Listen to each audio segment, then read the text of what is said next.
Between November 1839 and March 1840, 17 buildings in the town of Coopersville, Alabama, burned to the ground. The fires occurred on different nights in different parts of town, under different weather conditions. Some started in the early morning hours, others ignited at midday. 3 happened during rainstorms when fire should have been nearly impossible to spread. Local fire brigades, volunteers armed with leather buckets and hand-pumped water wagons, responded to each blaze with increasing desperation. But every structure they tried to save collapsed into ash and ember. The town's newspaper, the Coopersville Sentinel, documented each incident with growing alarm. By April, the editor stopped publishing detailed accounts, noting only that another unfortunate conflagration had occurred, as if acknowledging the fires might somehow encourage more.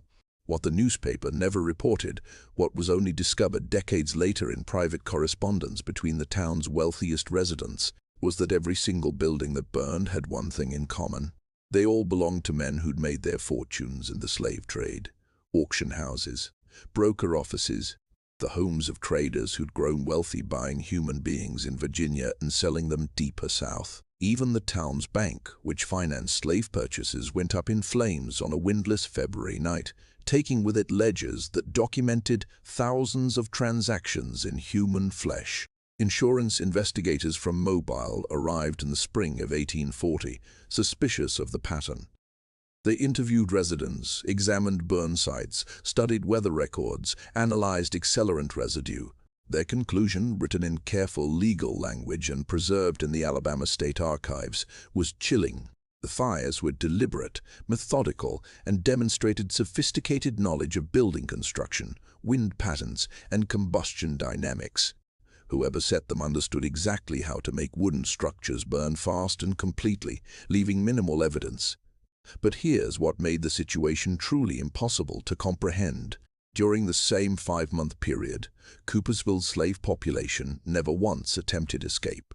No runaways were reported, no rebellions occurred. Every enslaved person in town went about their assigned tasks with perfect obedience. The night patrols that swept through slave quarters found nothing suspicious, no contraband, no weapons, no indication of organized resistance.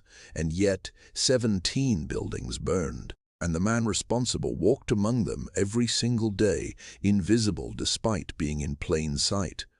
Before I tell you what happened next, you need to understand something. If this story sounds impossible, if you're already skeptical that one person could burn down a significant portion of a prosperous Alabama town without getting caught, hit that subscribe button. Because what I'm about to share with you will challenge everything you think you know about the limits of human patience, intelligence, and the desire for justice. Drop a comment telling me where you're watching from, because this story needs to be heard everywhere. This isn't a story about violence for violence's sake.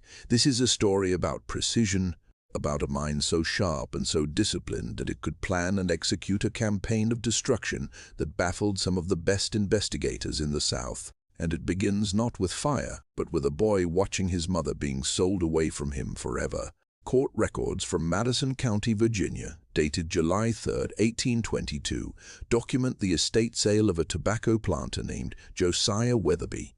Weatherby had died 6 months earlier, drowning in the Rappahannock River after falling from his horse. His widow, unable to maintain the failing plantation alone, liquidated everything.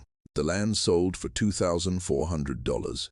The equipment and buildings went for another $800, and the 43 enslaved people who'd worked the property were sold individually to whoever offered the highest bid. Among those sold was a woman named Catherine, 32 years old, and her son Daniel, 8 years old. The auction took place on a humid July morning outside the county courthouse. Catherine and Daniel stood together on the platform while the auctioneer called out their attributes. Catherine was described as healthy, experienced in household work, literate enough to read recipes and follow written instructions. Her son was small for his age but showed promise as a future field hand. A tobacco broker from Richmond purchased Catherine for $652. A slave trader named Emmett Thorne, who specialized in buying enslaved people in Virginia and transporting them to the Deep South for resale at profit, purchased Daniel for $300. Catherine screamed when they were separated. She begged the broker to buy her son as well, offered to work without wages, promised anything if they could stay together. The broker refused. He needed domestic help, not a child. Daniel was pulled away from his mother by two men who held him while he fought and cried. The last thing Catherine said to her son, shouted across the chaos of the auction ground, was captured in a witness statement later recorded by an abolitionist who'd attended the sale to document the horror. "Daniel, you remember everything I taught you. You hear me? Everything. You use your mind. That's the one thing they can't take from you."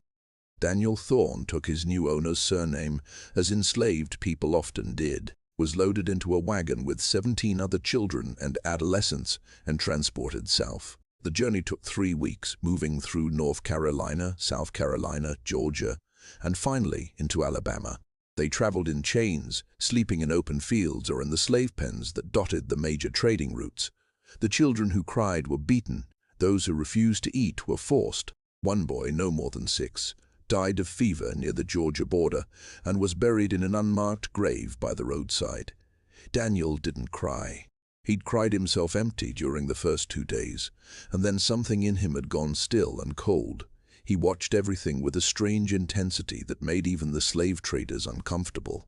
He memorized the routes they traveled. He studied the way the wagons were constructed. He listened to conversations between the traders, learning the names of towns, the locations of major plantations, the prices different types of enslaved people commanded in different markets. One of the traders, a man named Virgil Kane, noticed the boy's intelligence. He began testing Daniel with simple questions, amused by the child's quick responses. "Can you count to 20? Daniel could count to 100. "Can you name the states we've passed through?" Daniel recited them in order. Kane found this entertaining enough to show off to other traders at the evening camps. "Look at this one," he'd say, pointing at Daniel. "Smart as a whip. Probably worth more if we teach him arithmetic. Sell him as a bookkeeper." But Kane never taught Daniel arithmetic. What Kane didn't realize was that Daniel was teaching himself, listening to the traders calculate prices and profits, observing how they valued human beings based on age, strength, skill, appearance. The boy absorbed every lesson, storing information like ammunition for a war he didn't yet know how to fight. On August 10, 1822, Emmett Thorne's wagon arrived in Coopersville, Alabama. Coopersville wasn't a plantation town, it was something arguably worse. It was a trading town, a commercial hub where the business of buying and selling human beings had become the primary industry. The town sat at the intersection of 2 major roads, one running north toward Tennessee, the other west toward Mississippi. Its location made it a perfect midpoint for slave traders moving people from the Upper South to the cotton and sugar plantations of the Deep South. The town's economy revolved entirely around this trade. There were 3 major auction houses operating year-round. There were brokers who specialized in matching buyers with specific types of enslaved labor. There were boarding houses where traders stayed while conducting business. There were stables for their horses, smiths who made the chains and manacles, physicians who examined slaves for buyers wanting to verify their health, lawyers who drew up bills of sale. Even businesses that didn't directly trade in enslaved people profited from those who did. The general store sold supplies to traders. The taverns served them drinks. The boarding houses rented them rooms. The bank financed their purchases. Every transaction, every sale, every moment of profit in Coopersville was built on the destruction of black families and the brutalization of human beings. The town's population in 1822 was approximately 800 permanent residents, nearly all of them white, along with a fluctuating population of 200 to 300 enslaved people, held temporarily in the town's slave pens while awaiting sale. The pens were brutal places, barred enclosures where people were kept in crowded conditions, often dozens in spaces meant for half that number. They were fed minimal rations, kept shackled, displayed for buyers like livestock at a county fair. Daniel spent his first night in Coopersville in one of these pens, a wooden structure behind the main auction house owned by a man named Harrison Bell. The pen held 42 people that night, mostly children and teenagers recently transported from Virginia. They slept on bare floors without blankets. They received one meal, a thin corn mush served in a shared wooden trough. Guards walked the perimeter through the night, their boots crunching on gravel, ensuring no one attempted escape. Daniel didn't sleep. He sat with his back against the wooden wall and watched the guards. He counted their rotations, noting when they switched positions, when they seemed most alert, when they grew lazy toward dawn. He listened to the sounds of the town beyond the pen, identifying the voices of traders negotiating prices, the creaking of wagons, the barking of dogs used to track runaways. The auction happened at midday. Daniel and the others were brought out into a courtyard where buyers had gathered, prosperous-looking men in good clothes, smoking cigars and discussing the merchandise. The auctioneer was Harrison Bell himself, a corpulent man with a red face and a voice that carried across the courtyard like a carnival barker's. Daniel sold for 380 tiners to a cotton planter from Mississippi named George Hastings. Hastings was building his plantation's labor force and wanted young workers he could train for specific tasks. He purchased 3 boys that day, Daniel among them, planning to have them work together as a team under the supervision of his more experienced field hands. But Hastings made a critical mistake. He left Coopersville immediately after the purchase without properly securing his new property. He shackled the 3 boys together with a single chain and told them to walk behind his horse on the road west. No wagon, no additional restraints. Hastings was armed with a pistol and a rifle, confident that 3 children wouldn't dare attempt to escape 30 miles from the nearest free territory. 3 miles outside Coopersville, on a lonely stretch of road cutting through dense pine forest, Daniel deliberately stumbled and fell, pulling the other 2 boys down with him. When Hastings dismounted to beat them back to their feet, Daniel grabbed a rock the size of his fist and struck Hastings in the knee with every ounce of strength his small body could muster. Hastings went down screaming. His horse bolted. Daniel hit him again, this time in the face, breaking the man's nose. Blood poured down Hastings's mouth and chin as he fumbled for his pistol. But Daniel was already moving, dragging the other 2 boys into the forest, the chain connecting them clanking as they ran through the underbrush. They ran for hours, moving deeper into the pine forest, ignoring the cuts from branches and thorns, ignoring their hunger and thirst, driven by pure survival instinct. Behind them they could hear Hastings shouting, the nothing but forest sounds. When darkness fell, Daniel found a creek. They drank until their stomachs ached. Daniel examined the chain connecting them, looking for a weakness. The shackles were well made, locked tight around their ankles, but the chain itself was fastened with pins that could be worked loose with enough patience. Daniel spent 2 hours using rocks and sticks to hammer at the pins while the other boys watched in silence. Finally, the chain separated. They were still shackled individually, but no longer connected. Daniel told the other 2 boys to go north, toward Tennessee, to follow the creek and avoid roads. He gave them the only advice he could.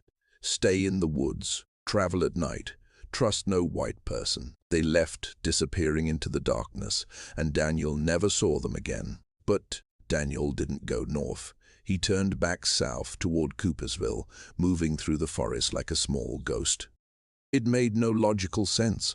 Every enslaved person who ran went north, seeking free states, seeking distance from the system that had enslaved them. But Daniel wasn't thinking like someone trying to escape. He was thinking like someone who'd already decided the price of his freedom was too high to pay without making others pay something in return. He was 8 years old. He'd just witnessed his mother sold away from him. He'd been transported hundreds of miles in chains. He'd been displayed and sold like an animal. And somewhere in his mind, a decision had crystallized. If he was going to die, which seemed likely, he was going to die in Coopersville, making the men who profited from his suffering regret they'd ever heard his name. He reached the outskirts of Coopersville after 3 days of moving through the forest, eating berries and drinking from streams, his shackles still locked around his ankles, the broken chain dragging behind him like a metal tail. He hid in the woods during the day and moved at night, observing the town's patterns, learning its rhythms. And Daniel began to plan. Coopersville had a blind spot that Daniel discovered within his first week of observation. The town's slave patrol focused on the roads leading out of town, watching for runaways heading north or west.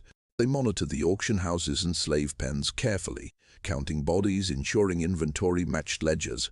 They checked the surrounding plantations, verifying that enslaved workers were where they were supposed to be. But they never looked closely at the enslaved people who were already integrated into the town's daily operations. The domestic workers in white households, the stable hands, the men who hauled water and chopped wood and maintained buildings. Once someone was assigned to a position within the town's infrastructure, they became part of the background, invisible through familiarity. Daniel understood this instinctively. He couldn't run. He was a child with shackles still locked around his ankles, with no money, no resources, no knowledge of safe routes north. But he could disappear into the town itself, hiding in the one place no one would think to search. On his fourth night watching Coopersville from the forest, Daniel slipped into town and broke into a storage shed behind a blacksmith shop. Inside, he found tools, scrap metal, and most importantly, a heavy hammer and a chisel. He worked for 2 hours in complete darkness, chipping away at the lock mechanism on his shackles, using techniques he'd watched smiths employ when repairing chains at the auction house.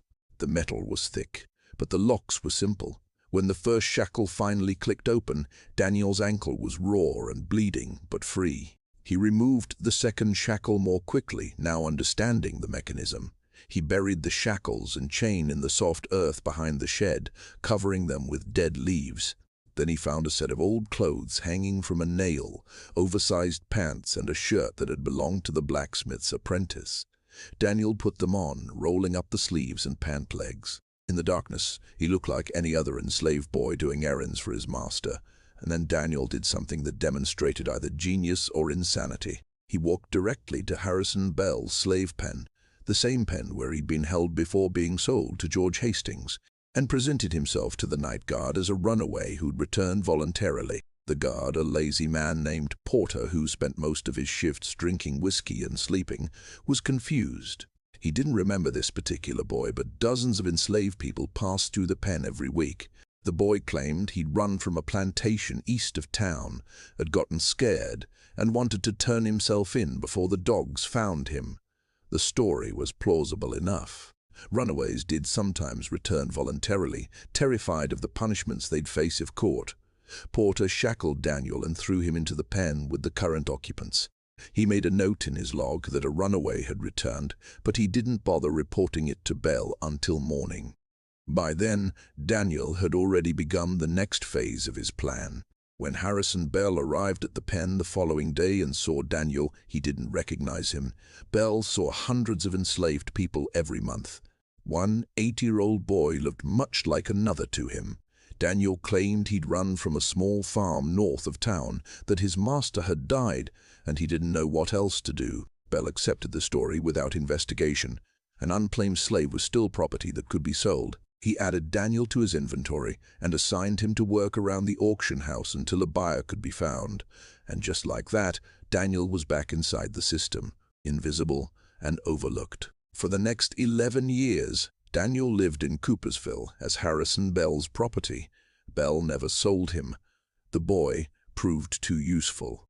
Daniel was intelligent, obedient, and learned tasks quickly. Bell put him to work maintaining the auction house, cleaning the pens, repairing fences, running errands through town. As Daniel grew older and stronger, Bell assigned him more responsibilities. By age 15, Daniel was helping manage the other enslaved people Bell kept for his business operations, ensuring they completed their tasks, mediating disputes, serving as Bell's eyes and ears. Bell trusted Daniel in the way slaveholders trusted certain slaves who appeared loyal, who caused no trouble, who seemed to accept their condition. What Bell never understood was that Daniel's apparent loyalty was performance, every gesture calculated, every word measured. Daniel had learned to make himself invaluable while remaining invisible, to be present without being seen. During those 11 years, Daniel learned everything about Coopersville. He learned which families made their money directly from slave trading and which profited indirectly. He learned the schedules of the night patrols. He learned which buildings had firefighting equipment nearby and which were isolated. He learned how the town's water supply worked, where the wells were located, which streets had the worst drainage that would make fighting fires difficult. He learned to read and write, teaching himself by studying discarded newspapers and documents he found in Bell's office. He learned basic arithmetic by listening to traders calculate prices. He learned carpentry, blacksmithing, and construction techniques by observing the craftsmen who maintained the auction houses and slave pens. Every skill he acquired with purpose. But most importantly, Daniel learned about fire, how it started, how it spread, what made buildings burn quickly, and what made them resist flames. He studied the aftermath of accidental fires, noting what structures survived and what didn't. He memorized which materials burned hot and fast, which created the most smoke, which left the least evidence. He never spoke to anyone about what he was planning. He made no confidants, recruited no allies. The other enslaved people in Coopersville knew him as quiet and competent, but distant, someone who kept his thoughts private. He attended no secret meetings, participated in no whispered discussions of resistance. He was utterly alone with his intention. On Daniel's 19th birthday, which he celebrated privately by marking another year survived, he decided it was time to begin. The first fire happened on November 8, 1839.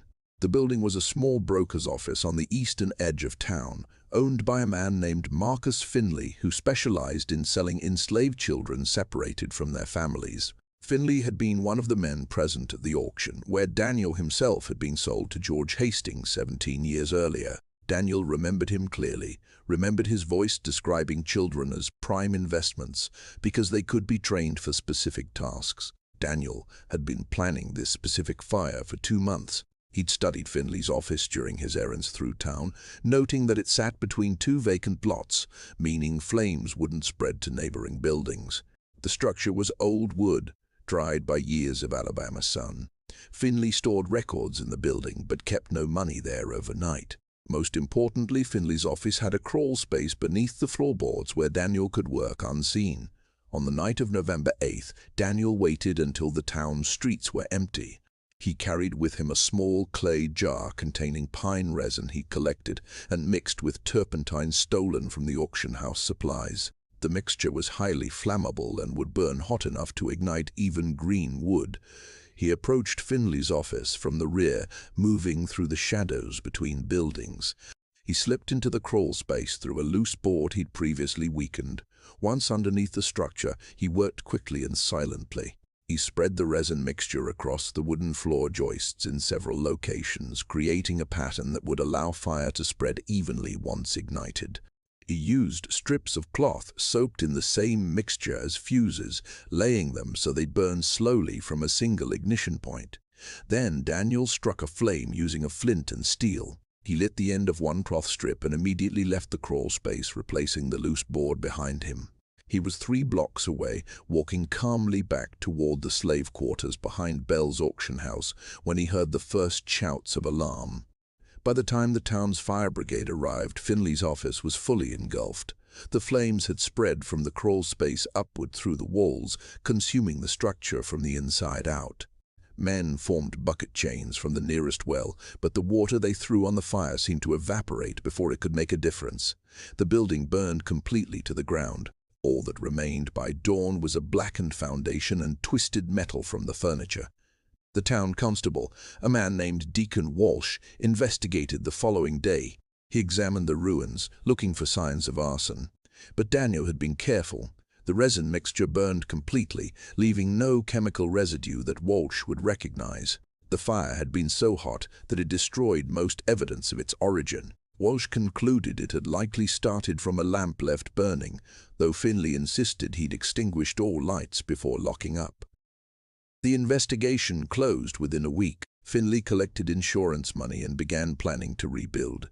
People talked about the fire for a few days, then moved on. Accidents happened, buildings burned. That was life. Daniel waited 6 weeks before the second fire. This time the target was larger and more dangerous. An auction house called the Southern Exchange, owned jointly by 2 brothers named Terence and Robert Whitmore. The Whitmores were among Coopersville's wealthiest residents, having made a fortune over 20 years of trading. Their auction house was the town's busiest, conducting sales twice weekly, processing hundreds of enslaved people annually. The Southern Exchange sat on Main Street, surrounded by other buildings. A fire there could spread to neighboring structures, potentially burning down a significant portion of downtown. Daniel knew this. He chose the target anyway because of what the Whitmores represented. They were the heart of Coopersville's economy, the men other traders aspired to become. On December 22, 1839, Daniel struck during a cold snap that had frozen the town's water wells to near uselessness. He knew the fire brigade would struggle to pump water through frozen lines. He entered the Southern Exchange through a rear window he'd previously unlocked during the day while making a delivery to the building. He worked quickly, spreading his incendiary mixture through the main auction floor, focusing on the wooden platform where human beings stood to be sold. He set multiple ignition points this time, using longer fuses that would give him time to escape before the fire became visible. When he lit the first fuse, he climbed back out the window, closed it behind him, and walked steadily toward the edge of town, not running, not drawing attention, just another enslaved person on an errand. The Southern Exchange burned for 4 hours.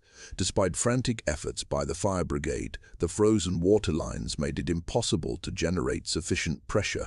The flames consumed the auction house completely and spread to 2 adjacent buildings, a lawyer's office and a boarding house, before finally being contained. 3 structures were lost. The Whitmore brothers watched their business turn to ash and cinder, while bystanders stood helpless in the winter cold. This time, Deacon Walsh couldn't dismiss it as accident. 2 major fires in 6 weeks was unusual. He launched a more thorough investigation, interviewing residents, checking for witnesses, looking for connections between the 2 incidents. But he found nothing. Different locations, different owners, no apparent pattern beyond bad luck. What Walsh didn't know was that there was a pattern. Both buildings had been owned by slave traders. Both fires had occurred when firefighting would be most difficult, and both had been set by someone who knew exactly what he was doing. The 3rd fire came in January, then a 4th in February. Each time, Daniel varied his methods slightly, never creating a signature that could be traced.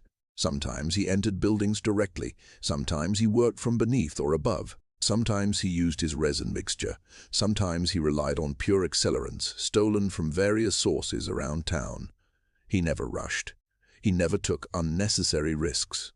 He was patient and thorough, treating each fire like a carefully crafted piece of work.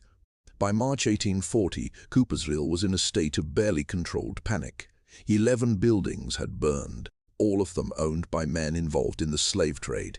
Insurance companies were refusing to issue new policies. Property values were plummeting. Some traders were relocating their businesses to nearby towns, unwilling to risk further losses. Town meetings were called. Citizens demanded action.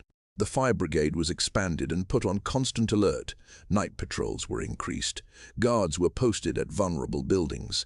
Deacon Walsh brought in investigators from Mobile, men who specialized in arson cases. None of it mattered. Daniel continued his work with methodical precision, always staying 1 step ahead, always striking where defenses were weakest. He hit a slave pen in early March, timing the fire for 3 in the morning when guards were drowsiest. He burned down a broker's warehouse 2 weeks later, destroying records of thousands of transactions. He targeted the home of a retired slave trader, a man who'd grown wealthy and comfortable on profits earned from human suffering. The investigators from Mobile examined every fire scene, interviewed dozens of witnesses, and developed elaborate theories about organized arson rings, about rival traders from other towns trying to eliminate competition, about disgruntled white residents with personal grudges. Not one of them seriously considered that a single enslaved man was responsible. The idea was too improbable, too impossible. Slaves didn't possess the knowledge, the resources, the opportunity, or the intelligence to execute such a sophisticated campaign. Daniel counted on that blindness. He counted on the fundamental racism that made white residents assume enslaved people were incapable of complex planning, and he used their assumptions against them, moving freely through a town that was hunting for someone they couldn't imagine existed. But Daniel knew he couldn't continue indefinitely. Eventually someone would notice something. Eventually his luck would run out. He began planning his endgame. The final fires that would cement his message, the ones that would make it impossible for anyone to deny what had happened in Coopersville. He chose his remaining targets carefully.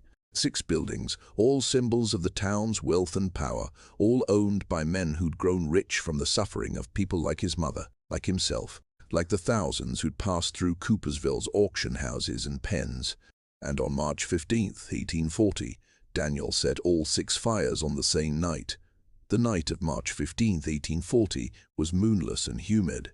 A thick fog had rolled in from the river, reducing visibility to less than 20 feet. The kind of night where sounds carried strangely, where shapes emerged from grey mist-like apparitions, where anyone walking the streets felt isolated even in the middle of town. Daniel had been preparing for this night for weeks. He'd spent every spare moment collecting materials, hiding them in 6 different locations around Coopersville. Small caches of accelerants, fuses, ignition materials, nothing large enough to attract attention if discovered, but collectively enough to burn half the town.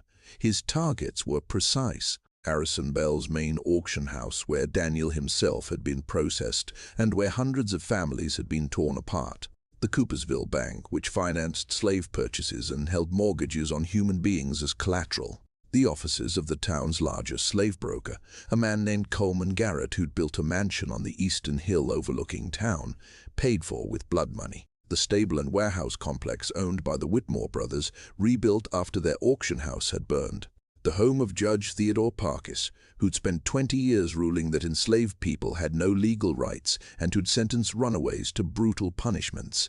And finally, the town records office, where every slave transaction in Coopersville was documented and filed.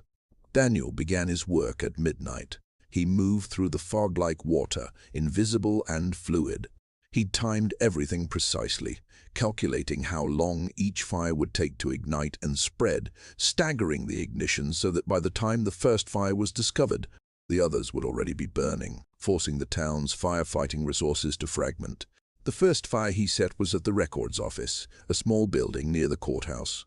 He entered through a window he'd loosened weeks earlier. Inside, wooden cabinets filled with ledgers and legal documents lined the walls, decades of transactions that treated human beings as property. Daniel spread his accelerant mixture across the floor, soaked the cabinets, laid fuses that would burn slowly enough to give him time to reach the next location. He lit the fuse and left, closing the window behind him. The fog swallowed him immediately as he moved toward his second target. The bank was more challenging. It had guards who patrolled the exterior through the night, checking doors and windows. But Daniel had studied their patterns for months. He knew they made rounds every hour, clockwise around the building, and that there was a 4-minute window when the rear entrance was unobserved.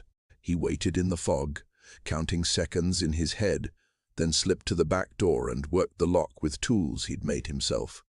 Inside, he moved through darkness by memory. He'd been in this building dozens of times, making deliveries, running errands for Bell. He knew where the wooden support beams were located, where the floors were weakest, where fire would spread most effectively.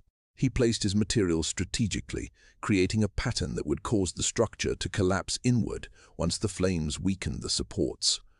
The third target was Coleman Garrett's offices. Garrett kept vicious dogs on his property, mastiffs trained to attack intruders. But Daniel had been feeding them scraps for months, allowing them to know his scent, building familiarity. When he approached that night, the dogs whined softly, but didn't bark. He'd brought meat laced with a sedative he'd stolen from the town physician's office, tossing it to the dogs before entering the building. The fourth and fifth targets came quickly. The Whitmore warehouse and Bell's auction house were both large structures that required more time and materials.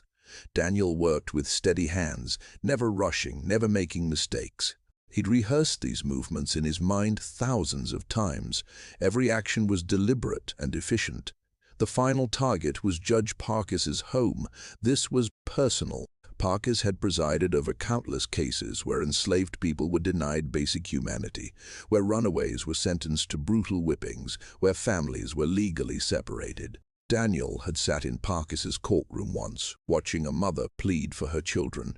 Parkes had gavelled her silent and ordered the sale to proceed. Daniel entered the judge's home through a cellar window. He didn't go upstairs where Parkes and his family slept. He wasn't a murderer of sleeping families, but he set fires that would give them time to escape while ensuring the structure burned completely. He placed accelerants in the cellar and on the ground floor, creating a pattern that would force the family to evacuate through the front entrance while the rear of the house burned. By 2 in the morning, all 6 fires were set. Daniel made his way to the edge of town, to a small shed behind abandoned property where he'd hidden supplies. He changed his clothes, burying the ones he'd worn that smelled of smoke and accelerants. He washed his hands and face with water from a rain barrel. He forced himself to eat a small meal, knowing he'd need strength for what came next. And then he waited for the flames to announce themselves. The first alarm came at 2:45. Someone walking home late spotted smoke rising from the records office. By the time the fire brigade responded, the building was fully engulfed. The volunteers were still organizing their equipment when a second alarm came from the opposite side of town. The bank was burning.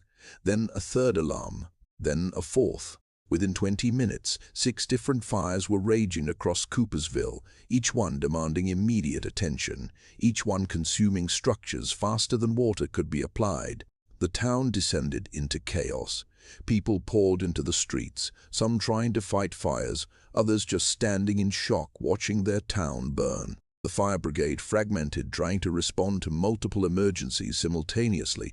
Bucket chains formed and fell apart. Water supplies ran low. Horses panicked. Dogs howled. Children cried. Harrison Bell stood in front of his auction house, watching 30 years of business collapse in flames and ember. The heat was so intense he couldn't get within 50 feet of the building. He screamed orders at his enslaved workers, demanding they save equipment, save records, save anything, but there was nothing to save. The fire had consumed everything too quickly. Coleman Garrett's offices burned with such intensity that adjacent buildings caught fire despite efforts to protect them. The flames jumped gaps between structures carried by the humid wind that had picked up after midnight. By dawn, 10 buildings were destroyed or damaged, 6 of them targeted deliberately, 4 caught in the spread. Judge Parkes and his family escaped their home with minutes to spare, emerging in their nightclothes to watch the structure burn. Parkes stood in his front yard, his face illuminated by orange firelight, and for the first time in his career, he looked powerless and afraid. The sun rose on March 16th over a town transformed by destruction. Smoke hung in the air like a shroud. Buildings that had stood for decades were reduced to blackened frameworks and ash. The financial heart of Coopersville's slave trading economy had been gutted. Hundreds of legal documents were destroyed. Millions of dollars in property damage had been inflicted in a single night. And somewhere in the chaos of that morning, while every white resident was focused on the fires and their aftermath, Daniel disappeared. Deacon Walsh didn't notice Daniel's absence until 3 days later. Walsh had been consumed with investigating the fires, interviewing witnesses, documenting damage. Harrison Bell had been too distraught about his losses to think about his enslaved workers. When Walsh finally came to question Bell's property, trying to determine if any of them had seen suspicious activity, Bell realized that Daniel was missing. "He was here the night before the fires," Bell said, his face haggard from lack of sleep. "I remember seeing him working late, cleaning up around the pen, but I haven't seen him since." Walsh's eyes narrowed. "Describe him." 19 years old. Tall, maybe 6 feet. Strong build. Quiet type, never caused trouble. Smart boy, could read and write. I used him for errands around town, trusted him with responsibilities. Bell paused, a terrible realization dawning on his face. "You don't think," Walsh already knew. In that moment, everything clicked into place. The fires had required intimate knowledge of Coopersville's layout.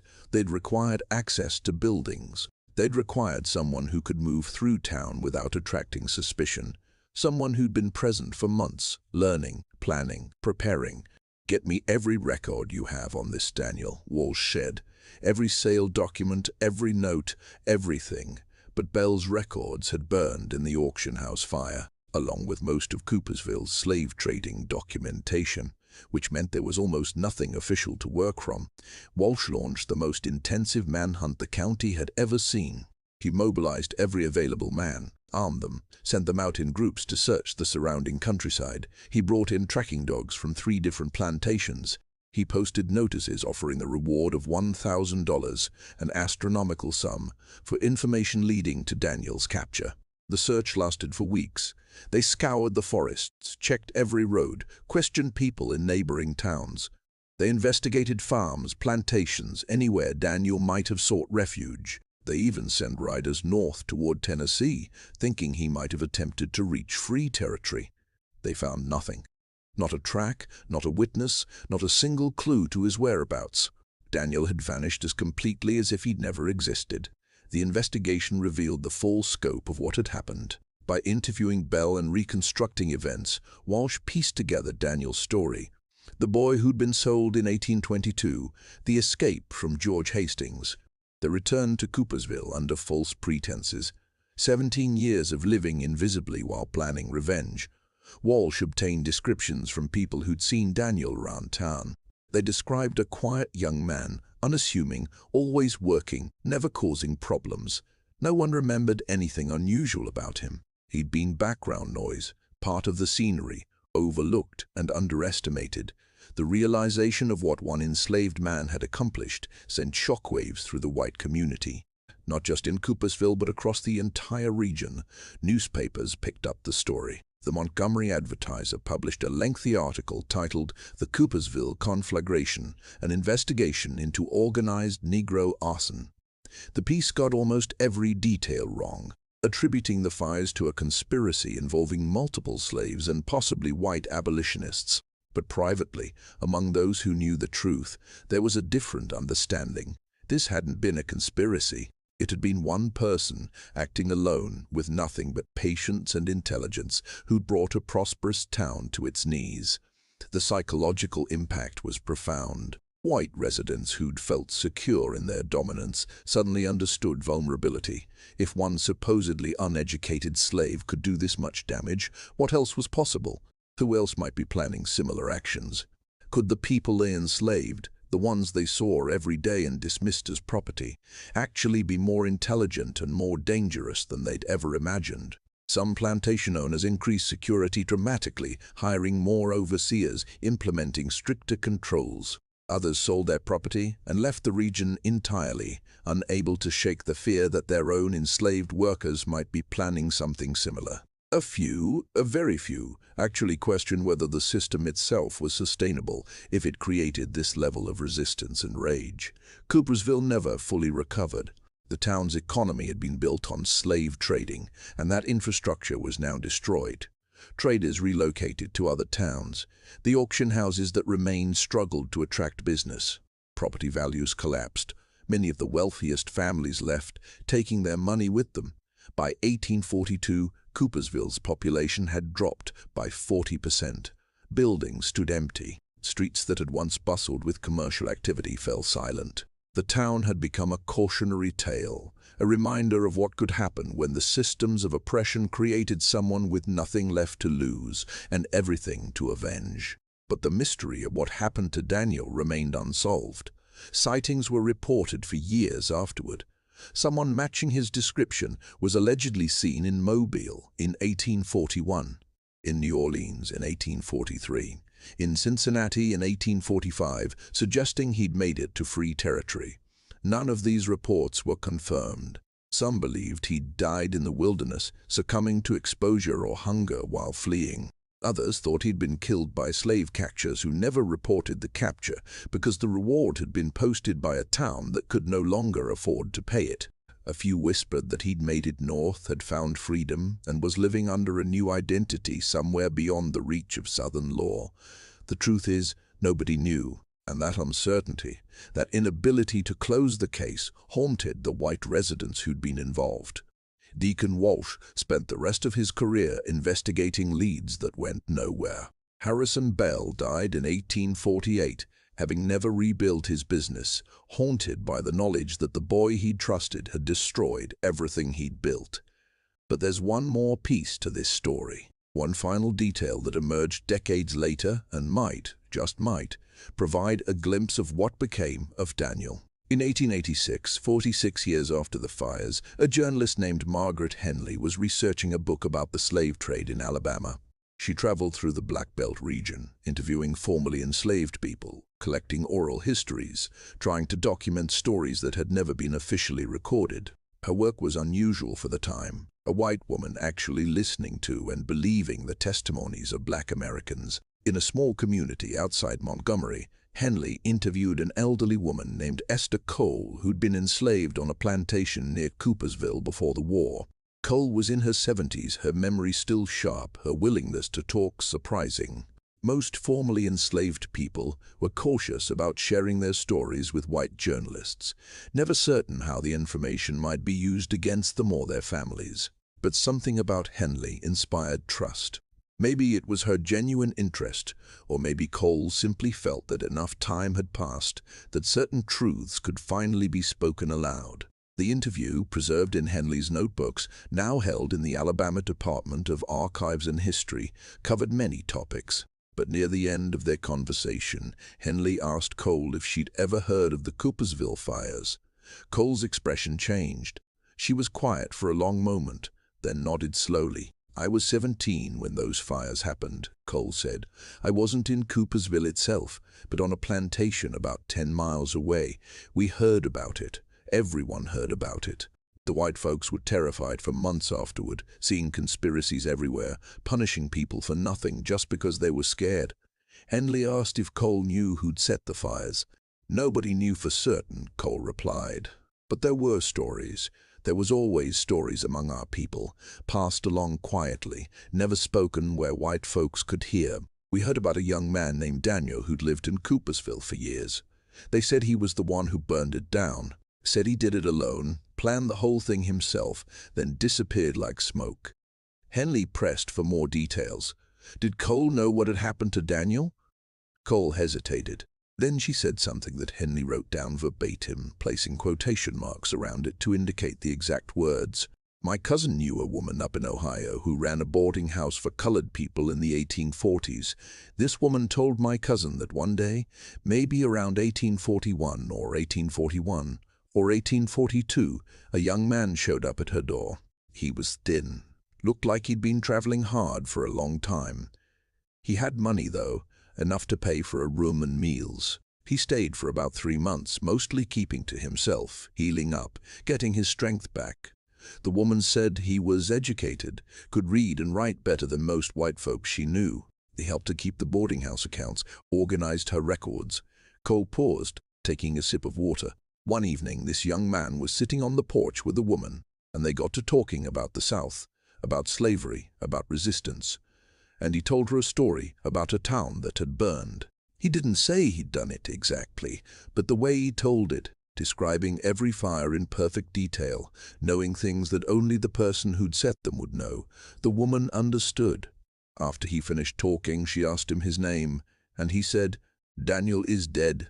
That person doesn't exist anymore. I'm someone else now.'" Henley asked if Cole's cousin knew what name the young man had taken or where he'd gone after leaving the boarding house. Cole shook her head. "The woman in Ohio said he left one morning before dawn without saying goodbye, just paid what he owed and disappeared. She never saw him again, never knew what became of him." Henley included this account in her book, published in 1889 under the title Voices from Bondage, Oral Histories of the Alabama Slave Trade. The book sold poorly and was largely ignored by mainstream historians of the era who dismissed first-hand Black testimony as unreliable. Henley's work fell into obscurity, and Cole's story about Daniel became just another forgotten fragment of history. But if Cole's account is true, if Daniel really made it to Ohio and survived long enough to tell his story to someone, then we have to imagine what the rest of his life might have been like. Picture him in a free state, living under a new identity, always looking over his shoulder, never quite able to relax. The trauma of what he'd experienced, the separation from his mother that he'd never recovered from, the 17 years of living as property while planning revenge, the violence he'd committed in the name of justice. Those things don't leave a person unmarked. They don't just fade away once geographical freedom is achieved. Daniel, if he survived, would have carried Coopersville with him forever. Every building he burned, every ledger he destroyed, every moment of terror he'd inflicted on people who'd grown wealthy from human suffering, that weight doesn't disappear. It becomes part of your cellular structure, written into your nervous system, a permanent resident in your mind. Did he feel guilt? Did he lie awake at night questioning whether he'd done the right thing? Or did he sleep peacefully, satisfied that he'd struck a blow against a system that had stolen his childhood and destroyed his family? We don't know. We can't know. The historical record is too fragmentary, too compromised by the fact that enslaved people's lives were deliberately not documented in any meaningful way. Daniel's internal world, his thoughts and feelings, his moral reasoning, all of that is lost to time. What we do know is what he accomplished. One person with no resources beyond his own intelligence and will brought a prosperous town to its knees. He proved that the system of slavery, which appeared so permanent and unshakable, was actually vulnerable, that the people who'd been dehumanized and dismissed as property were capable of sophisticated resistance that white society couldn't defend against. The impact of the Coopersville fires extended far beyond the physical destruction. In the years following 1840, plantation owners across the South implemented new security measures. They became more paranoid about the enslaved people they kept in their homes, the ones who cooked their food and cared for their children and knew their routines intimately. They understood, perhaps for the first time, that proximity bred knowledge, and knowledge was power. Some historians argue that cases like Daniel's contributed to the growing anxiety in Southern society that eventually helped push the region towards civil war. The fear that enslaved people were not actually content, not actually accepting of their condition, but were instead actively hostile and potentially dangerous, created a siege mentality among slaveholders. They felt surrounded by enemies, unable to trust even the people they saw every day. This paranoia manifested in increasingly brutal slave codes, harsher punishments for minor infractions, and an intensification of violence designed to terrorize the enslaved population into submission, which, of course, only created more rage, more desire for revenge, more resistance. The system was eating itself alive, generating the very forces that would eventually tear it apart. If you've made it this far in the story and you're thinking about what this means, about what one person can accomplish when pushed beyond endurance, then you need to subscribe to The Dark Room. Because there are hundreds of stories like Daniel's buried in archives and preserved in oral traditions. Stories that challenge everything we've been taught about history, about power, about resistance. Hit that subscribe button and the notification bell so you never miss another deep dive into the truths that have been hidden for too long. But beyond the historical significance, beyond the political implications, Daniel's story raises fundamental questions about justice and morality in systems that are themselves fundamentally unjust. Was Daniel a terrorist? By modern definitions, he used violence and destruction to create fear and achieve political goals. He targeted infrastructure and symbols of power. He acted outside legal frameworks to impose his will on a community. Or was he a freedom fighter? A person who, after exhausting all peaceful options, which in his case never existed at all, resorted to the only means available to strike back against oppressors who would never willingly change their behavior. The answer depends entirely on where you stand. To the white residents of Coopersville, Daniel was a monster, a criminal who destroyed lives and livelihoods. To the enslaved people throughout the region, he was something else entirely, a symbol of resistance, proof that fighting back was possible, evidence that the system could be hurt. Neither perspective is complete without the other. Daniel's actions caused genuine suffering to people in Coopersville, including some who weren't directly involved in slave trading, but whose businesses depended on that economy. The fires destroyed jobs, displaced families, created economic hardship that affected the entire community. But those consequences existed within a larger context, where an entire town's prosperity was built on buying and selling human beings, where children were separated from mothers as routine business practice, where people were worked to death in fields and replaced like broken tools, where the law itself was structured to deny humanity to an entire class of people based solely on skin color. In that context, what is proportionate justice? What is appropriate resistance? if legal avenues are closed, if peaceful protest is met with violence, if the very structure of society is designed to ensure your permanent subjugation, what options remain? These aren't abstract philosophical questions. They're the questions that people throughout history have faced when confronting oppressive systems. And the answers are never simple or clean or comfortable. Daniel's story is particularly challenging because he succeeded. He didn't get caught. He didn't become a martyr whose death could be mourned and memorialized. He inflicted real damage and escaped to tell about it, at least according to Esther Cole's account. That success makes his story more complicated, more morally ambiguous than stories of resistance that end in noble sacrifice. What do we do with a story where the oppressed person wins, at least temporarily, where the violence flows upward rather than downward, where the powerless figure out how to hurt the powerful? Traditional narratives about slavery tend to focus on suffering and endurance, on the moral superiority of non-violent resistance, on eventual liberation through legal and political processes. Those narratives are more comfortable, more compatible with our desire to believe that justice eventually prevails through proper channels. But Daniel's story doesn't fit that narrative. It's messy and uncomfortable. It forces us to confront the reality that sometimes people don't wait for justice to be granted. Sometimes they take it. The truth is that American history is full of buried stories like this, acts of resistance that were never recorded in official documents because the people in power had no interest in documenting their own vulnerability.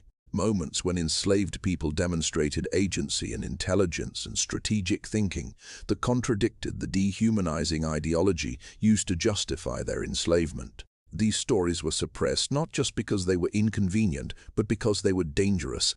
They proved that the fundamental premise of slavery, that black people were intellectually inferior and naturally suited for servitude, was a lie. Every Daniel, every person who demonstrated sophisticated planning and execution of resistance undermined the entire ideological foundation of the system. So these stories were erased, dismissed as rumor, or rewritten to minimize the agency of the enslaved people involved. They were kept out of textbooks and historical accounts. They became folklore, whispered stories that historians didn't take seriously because they seemed too improbable, too threatening to accepted narratives. But they happened. People like Daniel existed. They thought and planned and acted. They used whatever tools and knowledge they could access to fight back against their captors, and sometimes they won. What does it mean that we're only now, more than 180 years later, beginning to take these stories seriously? What does it mean that entire generations of Americans were taught a sanitized version of slavery that emphasized the benevolence of some slaveholders and the passivity of enslaved people? It means we've been living with a fundamentally distorted understanding of our own history.